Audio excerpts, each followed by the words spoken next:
Right now, Canadians are struggling with the cost of living. I hear it everywhere I go. People cannot find a home that they can afford. They can't buy their groceries. And on top of that, we have Trump threatening tariffs at 25%, which put hundreds and thousands of Canadian jobs at risk. I've been looking for a job since January, and I didn't find a job. And instead of focusing on these issues, Justin Trudeau and the Liberals are focused on themselves. They're fighting themselves instead of fighting for Canadians. For that reason, today I'm calling on Justin Trudeau to resign. He has to go. Prime Minister Justin Trudeau is now considering his resignation as his Liberal government faces uncalculated disruptions. According to reports, Trudeau's leadership is hanging by a thread, with constant pressure from within his party and from opposition leaders. For that reason, today I'm calling on Justin Trudeau to resign. He has to go. But what exactly is at stake here? This isn't just about a political scandal or a change at the top. It's about the stability of Canada's government, the future of key policies, and the direction the country will take in the face of a growing crisis. At the center of this political storm are two key figures: Trudeau himself, who's been under intense scrutiny for months, and Freeland, the now former finance minister whose dramatic resignation has shocked Canada's political landscape. Freeland, a longtime ally, has clashed with Trudeau over critical issues, including how to handle the looming economic crisis and potential U.S. tariffs. And of course, opposition leaders like Pierre Poilievre are seizing the moment, pushing hard for Trudeau's exit and calling out his handling of Canada's financial and social challenges. That was expected to smash through her already massive deficit targets. She announced she no longer has confidence in the Prime Minister. Canadians were already anxious about the reckless $40 billion deficit the government had announced last spring. But today, in mere hours, they were expected to learn that it was much higher than that, threatening our social programs and our fiscal stability right in the middle of a potential trade war. The Prime Minister, with the help and instigation of carbon tax Carney, pushed Ms. Freeland to bring on massive, unsustainable, irresponsible spending increases that blew through her self-imposed guardrail. So, what does this mean for Canada's future? Let's dive in. But before we do, hit that subscribe button so you don't miss out on more breaking news and in-depth analysis of this developing story. It costs you nothing and means the world to us.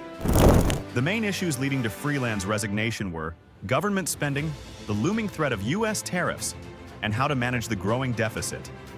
Freeland, who had overseen Canada's response to the economic fallout from the COVID-19 pandemic, was at odds with Trudeau's push for unsustainable spending increases, especially in light of the 25% import tariffs that U.S. President-elect Donald Trump had threatened to impose. Freeland's resignation letter painted a clear picture of the deepening divide between her and Trudeau, accusing him of using political gimmicks that could compromise Canada's economic stability. Freeland was widely regarded as one of the party's most competent figures, and her departure leaves a space that Trudeau cannot afford to replace easily. As the turbulence surrounding Prime Minister Justin Trudeau intensifies, dissatisfaction within the Liberal Party has reached a boiling point. Trudeau, once celebrated for his charismatic leadership and progressive agenda, now faces growing internal criticism from party members who are increasingly questioning his ability to lead the nation properly. He's at minus 38. We lost the BC by-election by 50 points yesterday. We lost St. Paul's. We lost LaSalle. And I think all of these are clear indicators that the Liberal Party will do far better in another election with a different leader. Canadians want a change. The pressure has not just come from within the party. Political opponents have seized the opportunity to call for Trudeau's resignation, sensing a weakening of his position. Jagmeet Singh, leader of the New Democratic Party, NDP, was among the first to call for Trudeau's resignation, stating he has to go. And instead of focusing on these issues, Justin Trudeau and the Liberals are focused on themselves. They're fighting themselves instead of fighting for Canadians. For that reason, today I'm calling on Justin Trudeau to resign. He has to go. This marks a significant shift in the NDP's stance, as Singh previously supported the minority Liberal government on some key issues.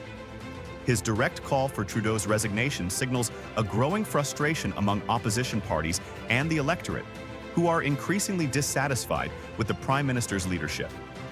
On the other hand, Pierre Poilievre, leader of the Conservative Party, has been a constant critic of Trudeau's handling of the country's economic challenges.